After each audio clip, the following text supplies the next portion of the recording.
Did you know more than half the states in the U.S. have a loyalty oath to the... Okay, go back and watch her video, but we've been asking why our favorite influencers and why our favorite celebrities have not been saying anything. This is why. These states have an oath that we can't say anything bad about the Israeli government. And not only can we not say anything bad, but we're not allowed to boycott. We're not allowed. Starting with the businesses. Businesses in pretty much almost every state except Utah have an oath that you are not allowed to not work with the Israeli government. And these laws have been in place for a very long time, starting with the East Coast all the way over the West Coast. The West Coast and states like Texas, Midwest states as well, those didn't get enacted until later on, until around like 2016 and later on. But me being an up-and-coming entrepreneur, living in Arizona, where there is a state, I won't lie, y'all. This morning, I woke up and felt hopeless. But I just know that this is in God's hands. That doesn't mean that I'm going to stop fighting. That doesn't mean that we should all stop fighting. And what I was thinking about, that's more than likely why our influencers aren't able to. Because if you think about influencers, and I'm just going to talk about the influencers that were stated below in the comment section of my previous video, where I was like, why aren't they saying anything? For example, some of those influencers, and I'm not going to say their names, have like actual businesses. The ones who don't have businesses are contracted. So if you're an influencer and you get paid to do certain work, you have to sign a contract, right? They're under contract. And in that contract, basically you cannot say anything against the Israeli government. This entire time we've known it's always been about the money, but they're contractually obligated. So basically, not only will they lose everything, but no one will work with them again. In addition to that, they'll more than likely get sued and lose everything, okay? So in that sense, I understand, but in a way I don't, because when it was Black Lives Matter, everybody was willing to risk it all. Everybody was willing to risk it all. I remember when everything stopped, and I understand the stakes were different because we were all at home. COVID was happening. So it was a lot easier for us to take to the streets and demand change. That separates the mice from men, because here we are where everything is moving and grooving. Everything is moving and shaking. And you can tell the reals from the fakes, is what I'm saying. You can tell the real people who actually want change and the people who only want change for them. I'm not saying that they're bad people. I don't think that they're bad people. These are the people that we look up to. So that's how they got to where they are. But what I'm saying is, if nothing else, we the people should be doing a lot more research into the people that we are uplifting and putting in front of the screen, and that we're making sure they get their millions and choosing as our representatives. Because to me, it's even though I know what's on the line and I don't have a successful business right now, and I know for the future that that's what I want, I'm still here in the fight.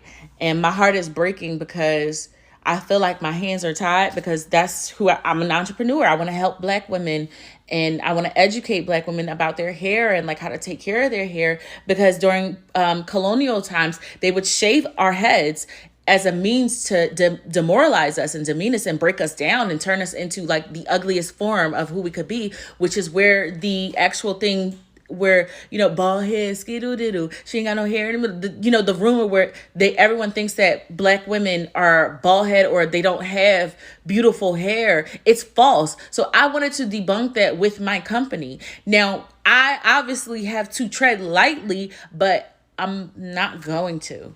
Because no one is going to use it. I'm not up for sale. You cannot buy me. You cannot hold. And right now, I'm not making any money from my business. It's not done being built.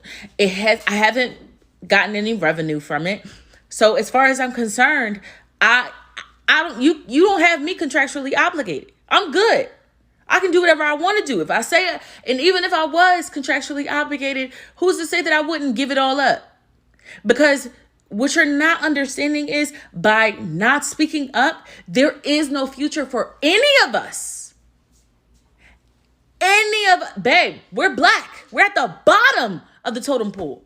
We're the last ones that people think about when it comes to safety, basic human needs, equality. We're the last ones. So if we're not doing anything to cause change, and we're not putting our livelihoods on the line and saying, you know what, I'm not up for sale. Keep your dirty blood money. I'm good.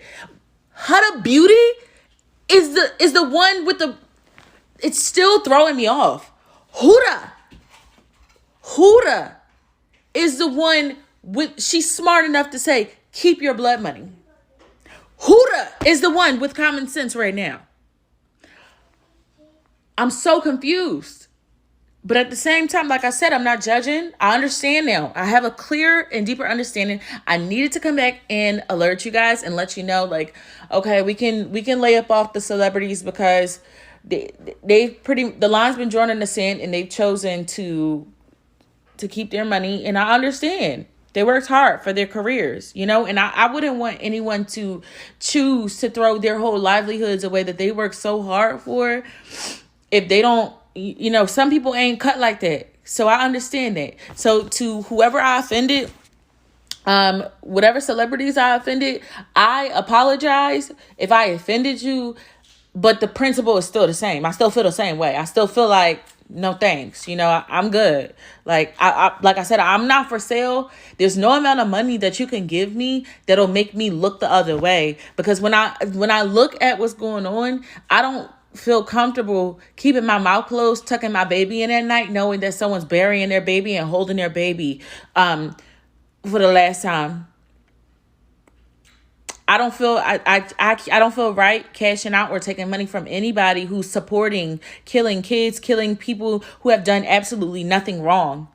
You've targeted the wrong people. It's an ethnic cleansing, and that's the bottom line. I'm not willing to sit back and pretend like I don't see it. I have to tuck my baby in at night, and every time I look at my baby, I think about the man who was running through the streets in Palestine with the limbs of his child's limbs, because that is all that they would give him.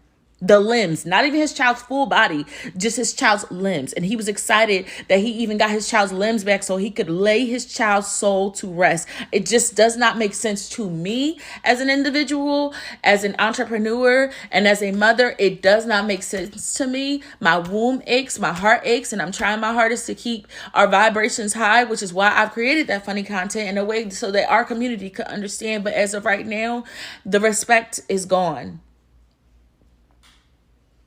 And I don't see myself looking at these same people the same way. And I'm at a place in my life where I feel like, even though these are my people, these favorite influencers and celebrities are my people, they are not a representative of me. And that's just me. I'm not telling y'all to boycott celebrities or whatever the case may be. That's not what I'm saying. What I'm saying for me is I'm seeing what's going on. And I don't feel the same way. I just don't feel like that's anything I should ever look up to. Because to me, it sounds like you're selling out your soul for some blood money. And I'm not the one who can judge. You're going to have to deal with God at the end of the day.